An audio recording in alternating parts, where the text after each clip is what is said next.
Bonsoir tout le monde, bonjour pour celles et ceux qui vont nous regarder la journée encore une fois.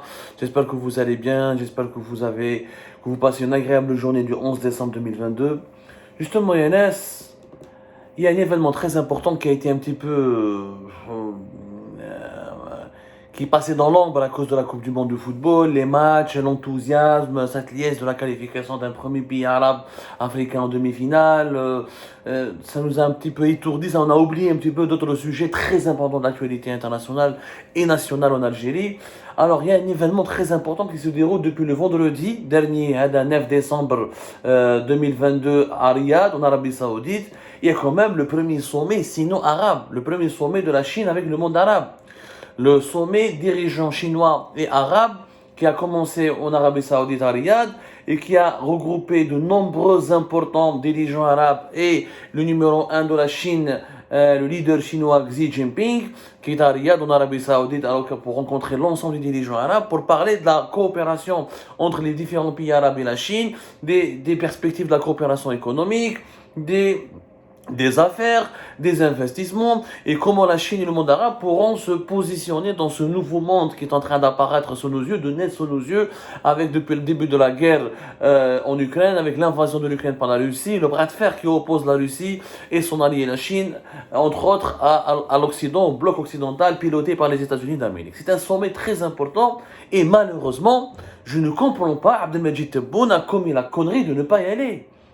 Abdelmajid Tebboune fait partie des rares présidents arabes qui n'ont pas participé à ce sommet qui est hyper important. On parle de la Chine, deuxième ou future première puissance économique mondiale. C'est l'un des plus importants bailleurs de fonds internationaux, l'un des plus importants investisseurs étrangers, l'un des plus importants partenaires commerciaux économiques de l'Algérie. De gros projets sont en train d'être ont été discutés à Riyad. Il y a eu 11 axes, on va les développer plus tard dans une autre émission, ce que la Chine veut faire avec le monde arabe, les projets industriels, économiques, technologiques, culturels. وعبد تبون قاعد في الجي ما كانه ليفينمون هذا سي با امبورطون. Alors l'événement, bien sûr, tous les dirigeants saoudiens, Riyad, l'Arabie Saoudite abrite ce sommet de la Chine monde arabe, donc ils sont tous là, Mohamed Ben Salman et son père, etc. Avec le roi Abdallah de Jordanie qui était à Alger, il a eu la présence d'esprit de venir là-bas à Riyad parce qu'il a compris que c'est un sommet qui a un intérêt stratégique. Avec Abdel Fattah Sisi de l'Égypte, le palestinien Mohamed Abbas, le président de la Tunisie Kais Saïd, le Mauritanien Mohamed Ould Cheikh El-Ghazouani, le président du conseil présidentiel yéménite Rachid Al-Alimi. Le président du conseil de transition au Soudan, Abdel Fattah al-Burhan, le général Abdel Fattah al-Burhan, qui était présent. À l'exception de Abdelmajid Tebboune, il n'y a pas eu le sultan d'Oman, Haytham Ben Tariq, mais qui est souvent absent dans les événements internationaux et qui délègue toujours ses activités protocolaires à son vice-premier ministre Fahd Mahmoud Saïd.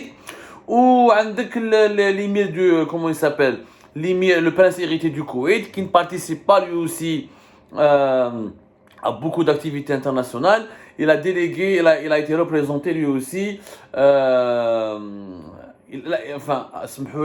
le prince héritier koweïtien Sheikh al-Mishhal al-Ahmed al-Jabr al-Sabah, délégué par l'émir du pays. C'est le prince héritier, c'est pas l'émir, c'est le jeune prince héritier. C'est comme en Arabie Saoudite, ils ont le roi, ils ont le prince héritier. C'est le prince héritier, c'est une tradition dans beaucoup de pays, dans les monarchies du Golfe. C'est le prince héritier qui commence à prendre des affaires en main pour se préparer à devenir le roi.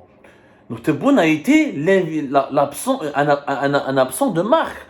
Vraiment, son absence, elle était pour un pays important comme l'Algérie, c'est une connerie absolue. Bon, il n'y a pas eu le premier ministre libanais, c'est lui qui a représenté le Liban parce qu'il y a un problème de crise politique au Liban. Et l'Irak,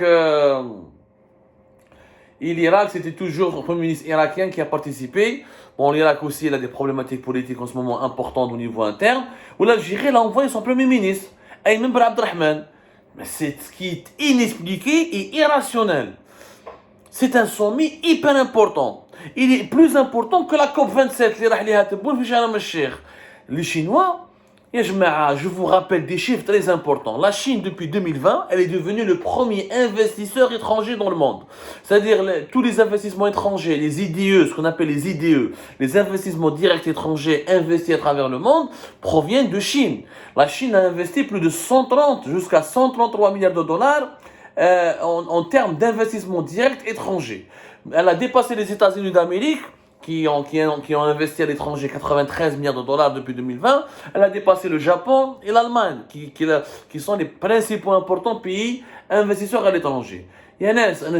Comment un pays qui investit à l'étranger plus de 133 milliards de dollars, où l'Algérie ne participe, le président algérien ne va même pas à la rencontre du leader chinois Xi Jinping, ne participe même pas à un sommet important qui regroupe tous les pays arabes avec la Chine, où tous les pays arabes sont en concurrence pour attirer les investissements chinois les plus importants. Et je me les échanges économiques entre la Chine et les pays du monde arabe ont dépassé les 300 milliards de dollars depuis 2021.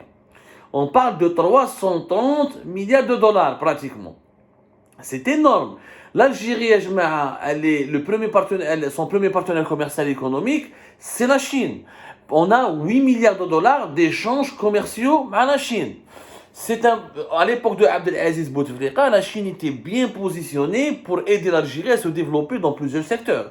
Sans les entreprises chinoises, on n'aurait jamais construit autant de logements. On n'aurait pas construit la grande mosquée d'Alger. On n'aurait pas construit le palais des nations, le nouveau palais des nations, le centre international des conférences avec le Club des Pins. Une grosse partie de l'autoroute Est-Ouest.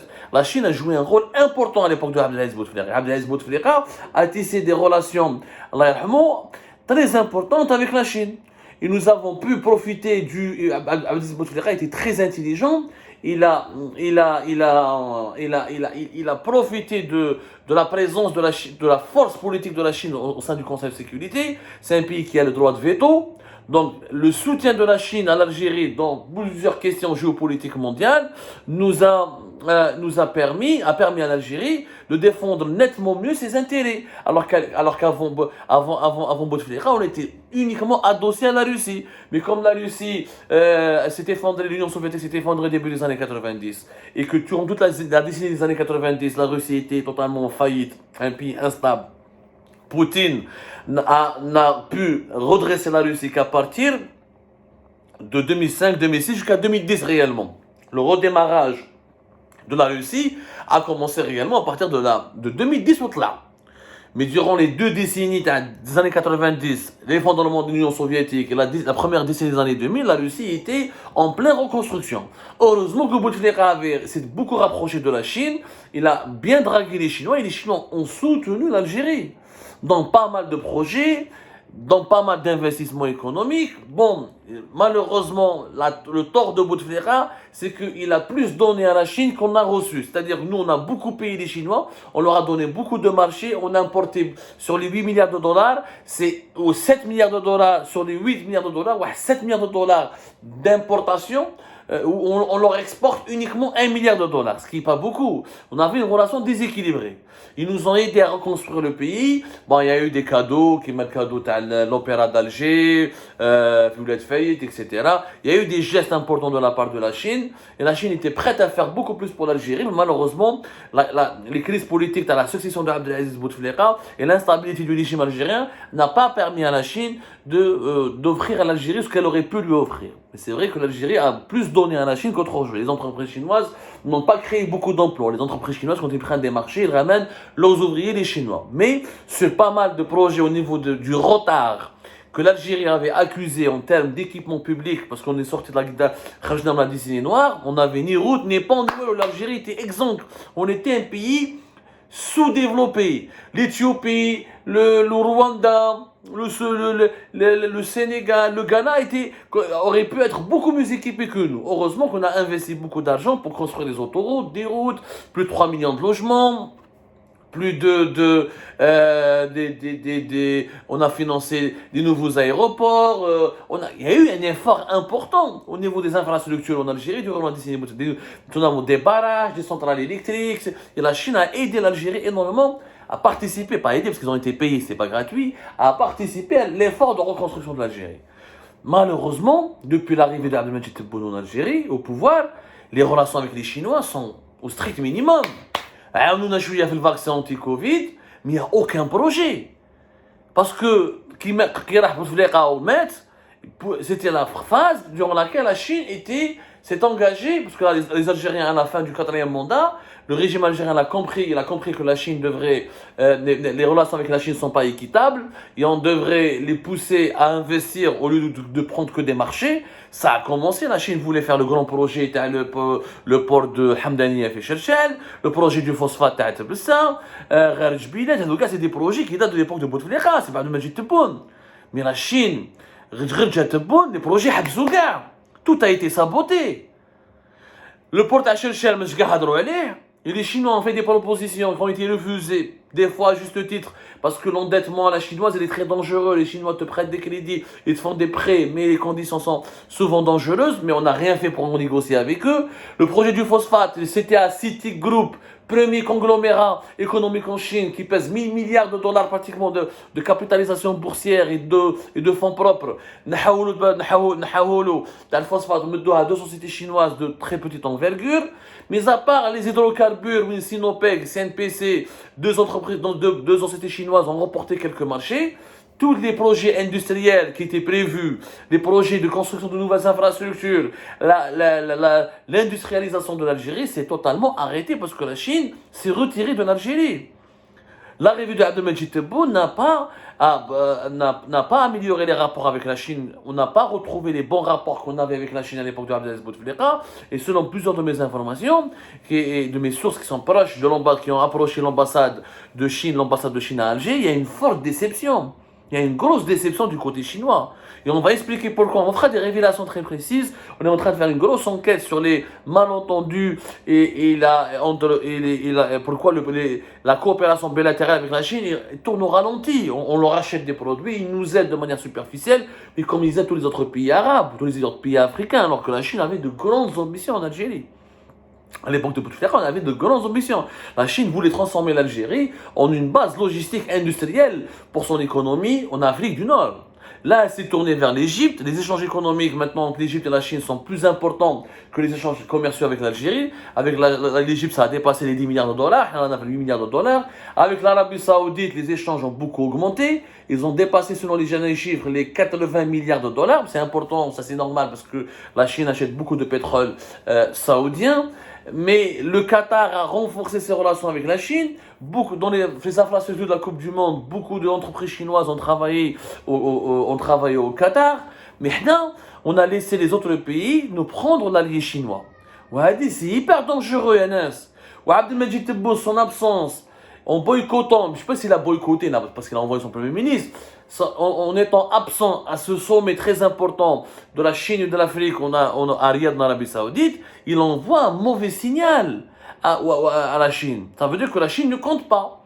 Pour la Turquie, pour le Qatar, pour la Coupe du Monde, pour inaugurer la Coupe du Monde alors que tu ne participes même pas à la Coupe du Monde, et pour le sommet économique le plus important de la région et de la fin de l'année, qui est le sommet arabe-Chine, le sommet monde arabe, la Chine, tu n'y vas pas. Quel est le sens de ta priorité? C'est pas le Qatar avec sa Coupe du Monde qui vont nourrir les Algériens. C'est la Chine qui a investi 133 milliards de dollars par an. Au moins, ramène quelques investissements. Mais on leur a donné quelques projets pétroliers. Mais rien que le projet le phosphate, qui a été saboté, on envoie un grand groupe chinois, on lui donne deux entreprises chinoises qui ont été aidés et qui ont été parrainés par des proches de la famille de Abdelmajid Tebboune, rien qu'avec ce projet, on aurait pu créer des dizaines de milliers d'emplois et diversifier nos exportations. On aurait eu des véritables exportations en hydrocarbures. Le projet d'Achel Ouadou peut être le fer de lance d'une véritable nouvelle industrialisation de l'Algérie. Et les Chinois ont des milliers d'idées. L'Algérie, tout est vierge. Nous sommes un marché de 45 millions d'habitants. Nous sommes le marché le plus important du Maghreb et l'un des plus importants d'Afrique. C'est le pays le plus vaste de l'Afrique. Pour la Chine, a beaucoup de projets qui pourront être développés, qui pourront être rentabilisés en Algérie. Il fallait être là à Riyad pour leur parler. Il ne fallait pas envoyer Ayman Ben Abdelrahman. C'est un manque de respect à l'égard de la Chine. La Tunisie en faillite, Petit pays par rapport à l'Algérie, ils participent à ce sommet. Kais Saïd, il est intelligent, il essaie de convaincre les Chinois d'aider la Tunisie. Ouais, non, on fait rien. On envoie notre Premier ministre pour faire un discours creux. L'Algérie, elle est pour un monde multipolaire, elle est contre le monde unipolaire. C'est n'importe quoi, ça. C'est un caca nerveux, ça c'est un langage qui est académique, c'est du politiquement correct, qui n'a pas de sens. Le plus important, qu'est-ce que je peux ramener comme argent à mon pays? Comment je peux ramener des entreprises chinoises pour faire des projets, créer des emplois et moderniser mon pays? Voilà ce qui compte. Mais malheureusement, Abdelmajid Tebboune ne comprend pas cela. Abdelmajid Tebboune, il veut juste aller là où il y a les projecteurs, là où il y a les caméras. Là, le Qatar, parce que le Qatar, il n'y avait pas beaucoup de dirigeants.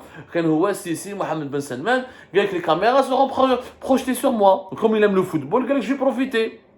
Ah, attends, ce n'est pas du tout sérieux. Ce n'est pas comme ça qu'on dirige un pays que de la taille de l'Algérie.